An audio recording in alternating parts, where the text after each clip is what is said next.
Good morning, guys, and welcome to the podcast.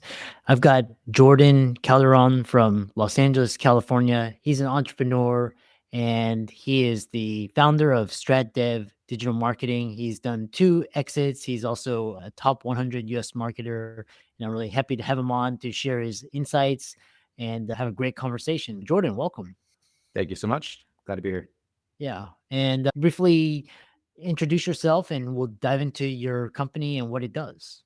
Yeah, absolutely. 26 years old, live in Los Angeles, have an amazing haircut right now, and an entrepreneur at heart. I have always attempted to try to go against the grain. My father wanted me to be very much corporate thinking throughout high school and going into college at UC Santa Barbara. But I just never really felt like that was for me. And so I've ever since 5 years old, picking plums off a tree and selling it at my local community pool, always found a way to make money. And that has festered and evolved into what I am doing today, which is building multiple businesses. I have, as you said, 2 exits under my belts and currently the operator of a couple more businesses as well. Yeah. And so really a great introduction. And so when people talk about Stratagem, what it does and why you founded it, and I'm really curious.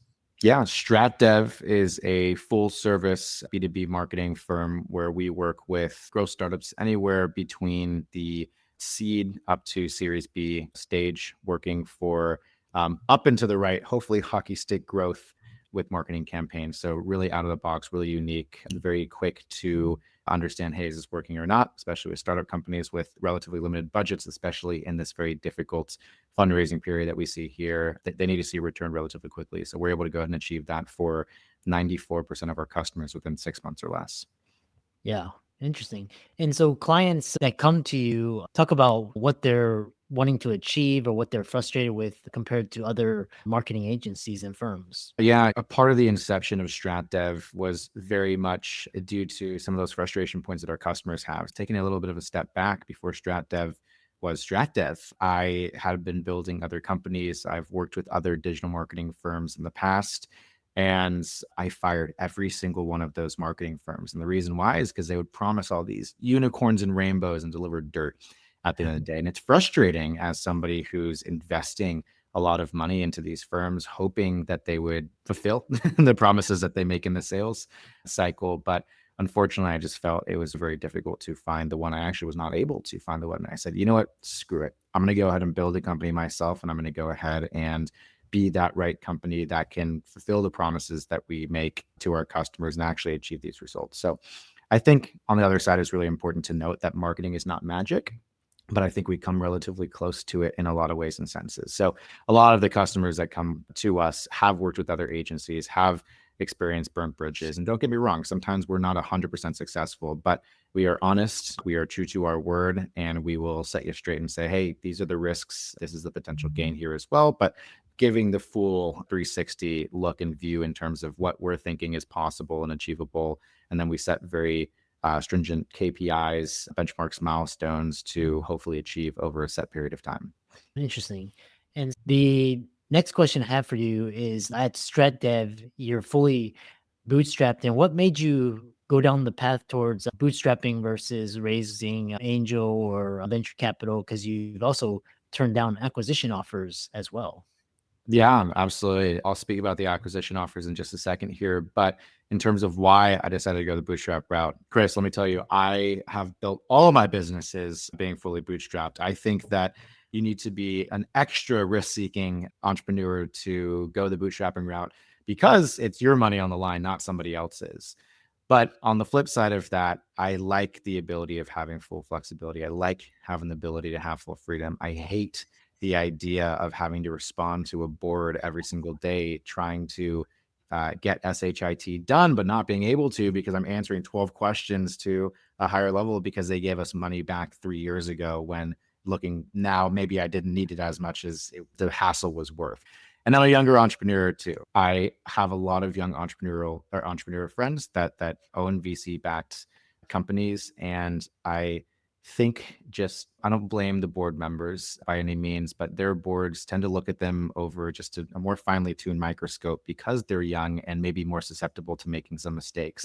You're young, we're not going to take you off the training wheels just yet. So I like the ability to just choose what I want to do, and my successes are truly my successes. And on the flip side, my failures are truly my failures because I'm the one in the driver's seat fully. And yeah, in terms of the acquisition offers, I think you're referring to back in 2023, StratDev received 11 unique LOIs from 11 different entities, basically asking, hey, we want to buy StratDev. And some of them were pretty crappy, but some of them were relatively attractive. And back as a 24-year-old looking at some of these numbers, I was like, okay, I like this. But it's a bet on myself, right? Because I am fully bootstrapped, because I don't have any pressure to sell at any specific time or not sell for that matter as well. I believe that I could continue to grow and scale StratDev. So I declined each and every single one of them, ended up continuing building the business. And looking back, even 2 years ago, I'm happy that I decided to not sell the business because we've been able to grow at that point about 3x bigger in terms of team size, revenues, and profit as well since that time. So it ended up being a good bet that has paid off. Interesting. And you talk about you have to answer to boards and shareholders. So I assume no plans to take StratDev public or any sort of just keep it a private company and just continue to grow it. Is that correct? Yeah, I believe that there's only two public digital marketing firms on NASDAQ, but yeah, no, believe that I would be able to, I want to keep that a private company. I think we have a tremendous amount more growing to get to before we even have the ability to have that conversation. And if I'm being fully honest with you, I have not really thought too deeply about that, but thinking about it now, I think private is the way to go. Again, keeping that full control, and StratDev is my baby. I don't know if I 100% want to give that up by any means. Interesting. What are some of the client successes that StratDevs had, and talk about some like your challenges and how you overcame those? Yeah, absolutely. One customer success story that comes to mind is a company called Southend. Southend back in 2022 was a very small pharmacy out in Houston, Texas. And back in 2022, they saw a really strong opportunity. And that opportunity was a free COVID test program that the government was essentially funding. So, Chris, I don't know if you remember back in 2022 and 2023, you can go to your local Walgreens or CVS and ask them for 8 COVID tests. And you can do that every month per person, per household. And they would just give it to you for free as long as you showed your medical card. Do you remember that? Yeah, I remember you could get there was free COVID tests everywhere. So right. Exactly, right? So somebody was footing that bill, and it was the US government. So essentially what they did is they relied on pharmacies, independent or even the big chain ones like CVS and Walgreens, to distribute those. And so the back end numbers is about $50 for CVS to give it to you, and then they would get reimbursed $99 Wow. by the government. So they wanted you to come in and take their free COVID test because they were making a 2x return or $50 every single time that you went ahead and did that. And so there were some very savvy small pharmacies that also saw the opportunity to do that. And Southend was one of those. And so Southend came to us through actually a referral with one of our partner agencies that we work with, and said something along the lines of, hey, Jordan, I heard that you guys know your stuff. We want to work with you. You don't need to sell us, but essentially what I want to do is run a very short test, run it for a month or two. I'm going to contract a couple of other agencies, and I'm going to go to make you compete gladiator style for the role of marketing firm. And I thought it was a very unique and respectable approach, right?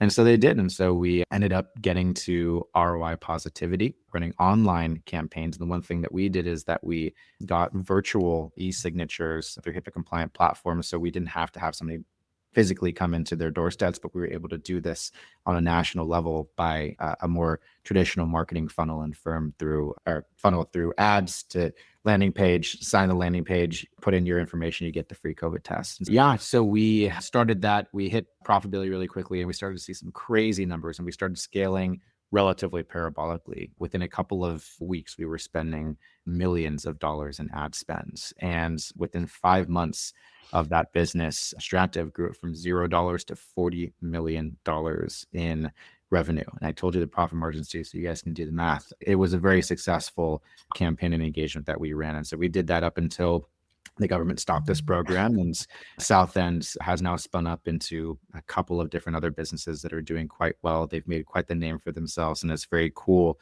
and fulfilling, honestly, to have done such a prolific campaign that also helped people. I'm not going to make any claims saying that we save lives. I don't know, because that's not a thing that I want to say, but I do know that more people got COVID tests because of the work that we were able to do. And hopefully, in my heart of hearts, I believe that prevented certain people from going out once they knew that they had COVID and potentially infecting other individuals that might have compromise the health of those individuals. It's very fulfilling to be able to do a really good thing and be profitable at the expense of our government. Yeah, so that's a fantastic client story.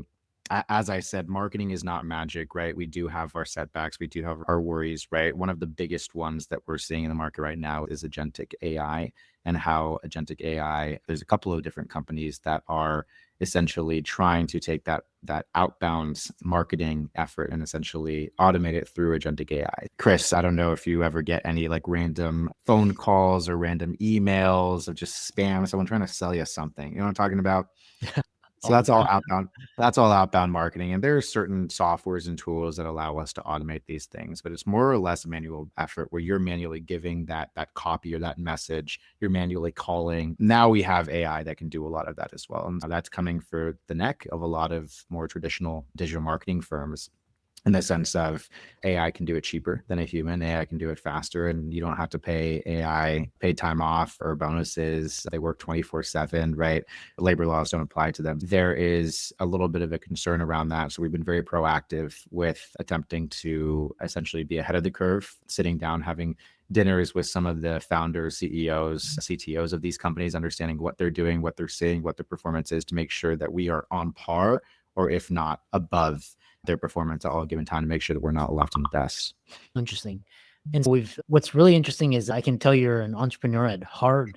And what's the secret sauce? Because I mean, you've sold two companies. One is a college apparel company. And then what's the secret sauce to scaling just companies in just totally different fields? Is it principles? Is it mindset or skill sets? Talk about that. Yeah, absolutely. Chris, you have to believe me. It's this amazing hairdo I have right here. No, I'm kidding. I think it's important to look at that question holistically and from both sides. My first company, College Cloud, the first company that I sold, I would call my first small success, was not the first company that I started. It was the fourth company that I started. Company 1, 2, and 3 failed miserably. And again, I was bootstrapped. So it was my failure. It was my dollars that I had lost. But each of those failures taught me really valuable lessons that I think set me up for success in that fourth one, being College Cloud. I just want to make sure that the viewing audience knows that it's not like I figured the secret sauce out on day one. This is a output of consistent trial and error. With that, what has worked really well for me, juggling, I think, 4 businesses currently, is time blocking. It's been around forever, but in the past recent years, Elon Musk has, I think, repopularized it. But it's essentially putting on your calendar, hey, I'm going to be spending this time doing this thing, then this thing. It's essentially structuring your day by the minute or by the half hour, whatever works best for you. Even the personal things, right? I'm going to take a lunch from 11 to 12, and nothing else can stop me from doing that. I'm going to go hang out with my friends from 5 to 8 o'clock. I'm going to turn off my notifications on Slack and Gmail, things like that, right?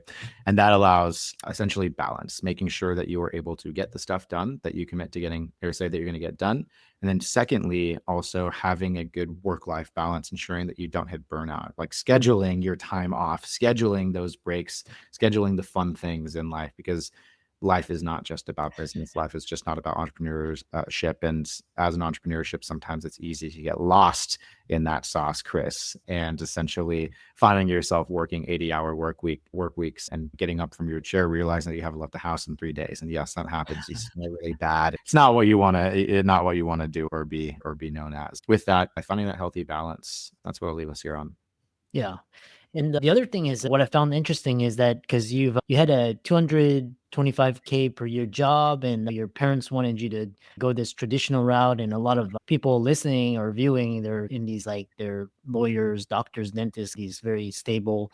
But you found the way to, and you've actually turned down offers. What is the mindset? You feel like you can do better than, or is it a mindset, or is just more upside potential? And you talk about controlling your future and your fate.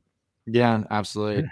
It was self-confidence and there's any entrepreneur that says they don't do it for the money is lying, but it's not 100% for the money, but rather for the passion. I wake up every single day really excited to see how I can evolve and get these businesses just 1 inch further on a day-to-day basis. That makes me excited. I think I would be slamming my forehead on my desk if I were be working an office job. Going back, and there's nothing wrong with that. I just want to make very clear. I think that entrepreneurship is for very few people who are really comfortable with risk and really okay, truly in your heart of hearts, okay with losing it all. And I'm okay with that. I've made peace with the potential that could happen at any given time. And that excites me. It doesn't scare me. Going back to college, my father really wanted me to go and climb that corporate ladder. And he saw FANG companies being that kind of new hot poppin' trajectory. And hey, Jordan, you should go invest your time into trying to get an internship there. And FANG, for the viewers who don't know, is Facebook, Apple, Amazon, Netflix, Google, and then there's Microsoft there. I think that shouldn't be forgotten there too. But essentially, my sophomore year, which was my second year of college clout, I decided to apply for a couple. My father pushed me to apply for a couple of internships. I think I got waitlisted at Amazon, and I actually got accepted to Apple. I don't know if I actually ever told them that, but I decided to not take those and instead work on my business during that time. And so I remember my father being quite frustrated, saying that I was making a mistake by working on a business and not taking an internship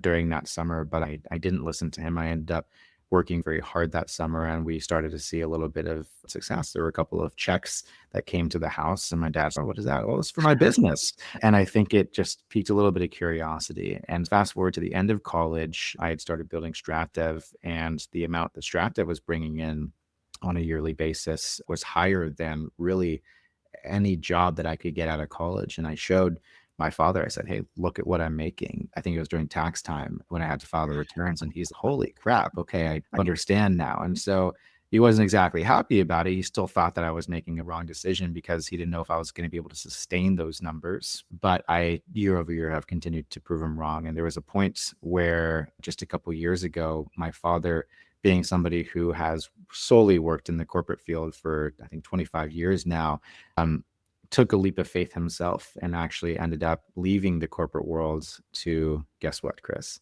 start his own company. And my father's a very proud man, and I love him very much. And I don't think that he will ever fully admit it, but I do think that there's something that I was part of the reason in that. I want to believe. And so I think that firstly is amazing, and secondly is honestly something that I'm very proud of. Yeah. Excellent. And what a fantastic way to end it. And how can people connect with you, check out StratDev, and if they're the right client to work with you? Yeah, absolutely. You can find me on LinkedIn, on Instagram. You can reach out to me via email at jordan@stratdevdigitalmarketing.com, StratDev, digitalmarketing.com. I am also building another company here outside of StratDev. So maybe if you have a fuller business that has at least a little bit of traction behind you, StratDev can definitely help you out and to continue growing that business. But if you're maybe earlier in that stage, just trying to venture off and make those first steps into entrepreneurialism, one of my companies called My Virtual Desk is an offshore virtual staffing and recruiting company with a twist. We're building this amazing AI software that is essentially an assistant for the assistants that we'll place. So, Chris, you're busy, you're trying to build a business, and you have a lot of things to go ahead and do. We can go ahead and place the top 1% of Filipino talent with you to essentially help help get stuff done and for you to delegate off. And then we have this AI tool that'll allow them to increase their efficiencies by about 3x, fewer mistakes, better output. And this is not just true with outsourced talent, but just all talent as a whole. Really great service plus SaaS offering there. And yeah, we're in early beta. You get some discounts if you start with us sooner than later. And we'd love to have you on, any listener that's listening, as a customer. Excellent. I really enjoyed this conversation. Very inspiring, and keep up the great work. Yeah, thank you so much, Chris.